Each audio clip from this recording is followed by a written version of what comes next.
Hello everyone. आज हम क से लेकर ज्ञ तक के हिंदी वर्णमाला को इंग्लिश में लिखना और बोलना सीखेंगे। वीडियो को एंड तक देखिएगा क्योंकि ये इंग्लिश सीखने का बेस है और इसके द्वारा आप इंग्लिश में लिखना और बोलना सीख सकते हैं। चलिए स्टार्ट करते हैं। पहला अक्षर है क। क को इंग्लिश में के लिखते हैं। अब ध्यान दीजिए, जब हम क बोलते हैं तो उसके पीछे अ की ध्वनि आती है। क क्या आ रही है? अ की साउंड आ रही है और अ को इंग्लिश में हम ए लिखते हैं, इसलिए हम के आगे ए लगा देंगे। क के ए, तो इंग्लिश में क को के ए लिखते हैं। क के ए। क के बाद आता है ख और ख को इंग्लिश में के एच लिखते हैं। अब ध्यान दीजिए, जब हम ख बोल रहे हैं तो उसके पीछे भी अ की साउंड आ रही है। ख आ रही है ना अ की साउंड, इसलिए हम के एच के आगे ए लगा देंगे। ख के एच ए, तो इंग्लिश में ख को के एच ए लिखेंगे। अब आता है ग और ग को इंग्लिश में जी लिखते हैं। यहाँ भी जब हम ग बोलते हैं तो इसके पीछे भी अ की साउंड आती है। ग, इसलिए हम यहाँ भी जी के आगे ए लगा देंगे। ग जी ए, तो इंग्लिश में ग को जी ए लिखते हैं। ग जी ए। ग के बाद आता है घ और घ को इंग्लिश में जी एच लिखते हैं। अब यहाँ भी जब आप घ बोलोगे तो इसके पीछे भी अ की साउंड आती है। घ, इसलिए यहाँ भी जी एच के आगे ए लगा देंगे। घ जी एच ए, तो इंग्लिश में घ को जी एच ए लिखेंगे। घ जी एच ए। अब है हमारा अंगा। अब इसे ध्यान से सुनिए। अंग, तो इसमें एन भी आ रहा है और जी भी आ रहा है, इसलिए हम इसे एन जी ए लिखेंगे। इसलिए अंगा की इंग्लिश होगी एन जी ए। अब है हमारा च और च को इंग्लिश में सी एच लिखते हैं, लेकिन यहाँ भी ध्यान दीजिए, जब हम च बोल रहे हैं तो इसके पीछे भी अ की साउंड आ रही है। च आ रही है ना, इसलिए सी एच के आगे ए लगा देंगे, तो ये बन गया हमारा सी एच ए। च सी एच ए, तो इंग्लिश में च को सी एच ए लिखेंगे। च के बाद आता है छ और छ को इंग्लिश में सी डबल एच ए लिखते हैं। तो ध्यान दीजिए, च के लिए हमने सी एच ए लिखा था और छ के लिए हम सी डबल एच ए लिखेंगे। यहाँ हमने एक एच बढ़ा दिया है, तो इंग्लिश में छ को सी डबल एच ए लिखते हैं। छ के बाद है ज और ज को इंग्लिश में जे लिखते हैं, लेकिन जब हम ज बोल रहे हैं तो उसके भी लास्ट में अ की साउंड आ रही है। ज, इसलिए जे के आगे ए लगा देंगे, तो ये बन गया हमारा जे ए। तो इंग्लिश में ज को जे ए लिखते हैं। अब है हमारा झ और झ को इंग्लिश में जे एच लिखते हैं, लेकिन जब हम झ बोल रहे हैं तो इसके भी लास्ट में अ की साउंड आ रही है। झ आ रही है ना, इसलिए यहाँ जे एच के आगे ए लगा देंगे, तो ये बन गया हमारा जे एच ए। झ जे एच ए, तो इंग्लिश में झ को जे एच ए लिखते हैं। झ के बाद आता है इया। अब ध्यान दीजिए, जब हम इया बोलेंगे, इया, यहाँ एन भी आ रहा है और वाई ए भी आ रहा है, इसलिए इंग्लिश में इया को एन वाई ए लिखते हैं। अब आता है हमारा ट और ट को इंग्लिश में टी लिखते हैं। अब ध्यान दीजिए, जब हम ट बोल रहे हैं तो इसके पीछे भी अ की साउंड आ रही है। ट आ रही है ना अ की साउंड, इसलिए यहाँ हम टी के आगे ए लगा देंगे, तो ये बन जाएगा हमारा टी ए। ट टी ए, तो इंग्लिश में ट को टी ए लिखेंगे।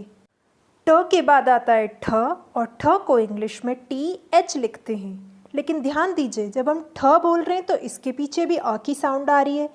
ठ आ रही है ना, इसलिए यहाँ भी हम टी एच के आगे ए लगा देंगे, तो ये बन गया हमारा टी एच ए। ठ टी एच ए, तो इंग्लिश में ठ को THA लिखेंगे। अब है ड, और ड को इंग्लिश में डी लिखते हैं, लेकिन ड के पीछे भी अ की साउंड आ रही है, ड, इसलिए डी के आगे भी ए लगा देंगे, तो ये बन जाएगा हमारा DA, ड DA, तो इंग्लिश में ड को DA लिखेंगे। अब है ढ, और ढ को इंग्लिश में DH लिखते हैं, लेकिन जब हम ढ बोल रहे हैं तो उसके भी लास्ट में अ की साउंड आ रही है, ढ आ रही है ना, इसलिए DH के आगे ए लगा देंगे, तो ये बन गया हमारा DHA, ढ DHA, तो इंग्लिश में ढ को DHA लिखते हैं।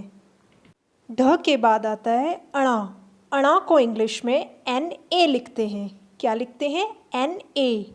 अब आता है त, और त को इंग्लिश में T लिखते हैं, लेकिन जब हम त बोल रहे हैं तो उसके भी लास्ट में अ की साउंड आ रही है, त आ रही है ना, इसलिए हम टी के आगे ए लगा देंगे, तो ये बन गया हमारा TA, त TA, तो इंग्लिश में त को TA लिखते हैं। इसके बाद है थ, और थ को इंग्लिश में TH लिखते हैं, लेकिन जब हम थ बोल रहे हैं तो उसके भी लास्ट में अ की साउंड आ रही है, थ, इसलिए TH के आगे ए लगा देंगे, तो ये बन गया THA, थ THA, तो इंग्लिश में थ को THA लिखेंगे। अब है द, और द को इंग्लिश में डी लिखते हैं, लेकिन जब हम द बोल रहे हैं तो उसके भी लास्ट में अ की साउंड आ रही है, द, इसलिए यहाँ भी डी के आगे ए लगा देंगे, तो ये बन गया हमारा DA, द DA, तो इंग्लिश में द को DA लिखेंगे।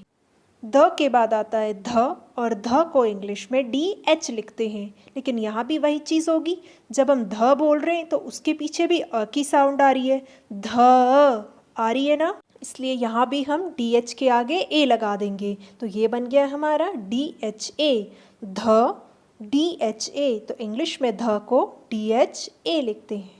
अब है न, और न को इंग्लिश में एन लिखते हैं, लेकिन यहाँ भी वही चीज़ है, जब हम न बोल रहे हैं तो इसके भी पीछे अ की साउंड आ रही है, न, इसलिए यहाँ भी हम एन के आगे ए लगा देते हैं, तो ये बन गया हमारा NA, इसलिए न को इंग्लिश में NA लिखेंगे। अब है प, और प को इंग्लिश में P लिखते हैं, पर यहाँ भी जब हम प बोल रहे हैं तो इसके भी लास्ट में अ की साउंड आ रही है, प, इसलिए P के आगे हम ए लगा देंगे, तो ये बन गया हमारा PA, प PA, तो इंग्लिश में प को PA लिखेंगे। अब आता है हमारा फ, देखिए प को हमने PA लिखा था, तो फ को इंग्लिश में PH लिखेंगे, लेकिन ध्यान दीजिए जब हम फ बोल रहे हैं तो इसके पीछे भी अ की साउंड आ रही है, फ, इसलिए यहाँ भी PH के आगे ए लगा देंगे, तो ये बन गया हमारा PHA, तो इंग्लिश में फ को PHA लिखते हैं, और फ को इंग्लिश में FA भी लिखते हैं, तो यहाँ हम FA भी लिख देंगे। अब है ब, और ब को इंग्लिश में B लिखते हैं, लेकिन ध्यान दीजिए जब हम ब बोल रहे हैं तो उसके पीछे भी अ की साउंड आ रही है, इसलिए यहाँ हम B के आगे ए लगा देंगे, तो ये बन गया BA, ब BA, तो इंग्लिश में ब को BA लिखेंगे। अब है भ, और भ को इंग्लिश में BH लिखते हैं, लेकिन यहाँ भी जब हम भ बोल रहे हैं तो इसके भी लास्ट में अ की साउंड आ रही है, भ, इसलिए यहाँ भी हम BH के आगे ए लगा देंगे, तो ये बन गया हमारा BHA, तो इंग्लिश में भ को BHA लिखेंगे। भ के बाद आता है म, और म को इंग्लिश में M लिखते हैं, लेकिन म के भी लास्ट में अ की साउंड आती है, म, इसलिए यहाँ भी हम M के आगे ए लगा देंगे, तो ये बन गया हमारा MA, तो म को इंग्लिश में MA लिखेंगे। अब है य, और य को इंग्लिश में Y लिखते हैं। अब देखिए जब हम य बोल रहे हैं तो उसके भी लास्ट में अ की साउंड आ रही है, य, इसलिए यहाँ भी हम Y के आगे ए लगा देंगे, तो ये बन गया हमारा YA, तो य को इंग्लिश में YA लिखेंगे। अब है र, और र को इंग्लिश में R लिखते हैं, लेकिन यहाँ भी र के लास्ट में अ की साउंड आ रही है, र, इसलिए यहाँ भी R के आगे ए लगा देंगे, तो ये बन जाएगा RA, तो र को इंग्लिश में RA लिखेंगे। र के बाद है ल, और ल को इंग्लिश में L लिखते हैं, लेकिन यहाँ भी ल के लास्ट में अ की साउंड आ रही है, ल, इसलिए यहाँ भी एल के आगे ए लगा देंगे तो ये बन जाएगा एल ए। तो ल को इंग्लिश में एल ए लिखेंगे। ल के बाद आता है व, और व को इंग्लिश में वी ए या डब्ल्यू ए भी लिखते हैं। अब है श, शलगम वाला श, इसे इंग्लिश में एस एच ए लिखते हैं। तो श को इंग्लिश में एस एच ए लिखेंगे। इसके बाद आता है श, षटकोण वाला श, तो इसे भी इंग्लिश में एस एच ए लिखते हैं। अब है स, सपेरा वाला स, इसे इंग्लिश में एस ए लिखते हैं। इसके बाद आता है ह को इंग्लिश में एच लिखते हैं, लेकिन जब हम ह बोलते हैं तो उसके भी लास्ट में अ की साउंड आ रही है, ह, इसलिए हम एच के आगे ए लगा देंगे तो ये बन गया हमारा एच ए। तो ह को इंग्लिश में एच ए लिखेंगे। अब है हमारा क्ष। ध्यान दीजिए, जब हम क्ष बोलते हैं तो इसमें आधा क भी आ रहा है और श भी आ रहा है, इसलिए हम इसे इंग्लिश में लिखेंगे के एस एच ए। अब है त्र, और त्र को इंग्लिश में टी आर लिखते हैं, लेकिन जब हम त्र बोल रहे हैं तो उसके भी लास्ट में अ की साउंड आ रही है, इसलिए यहाँ भी हम टी आर के आगे ए लगा देंगे तो ये बन गया हमारा टी आर ए। तो त्र को इंग्लिश में टी आर ए लिखेंगे। अब है ज्ञ।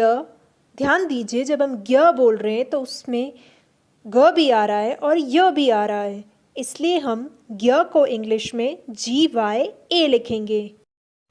अगर आपको हमारा वीडियो पसंद आया तो वीडियो को कीजिए लाइक, और चैनल को अभी तक सब्सक्राइब नहीं किया है तो उसे सब्सक्राइब कर लीजिए, और वीडियो को ज़्यादा से ज़्यादा लोगों के साथ शेयर कीजिए जिससे कि बाकी लोग भी बेसिक से अंग्रेज़ी बोलना सीख सकें। हम मिलते हैं आपसे नेक्स्ट वीडियो में। Till then take care, bye bye.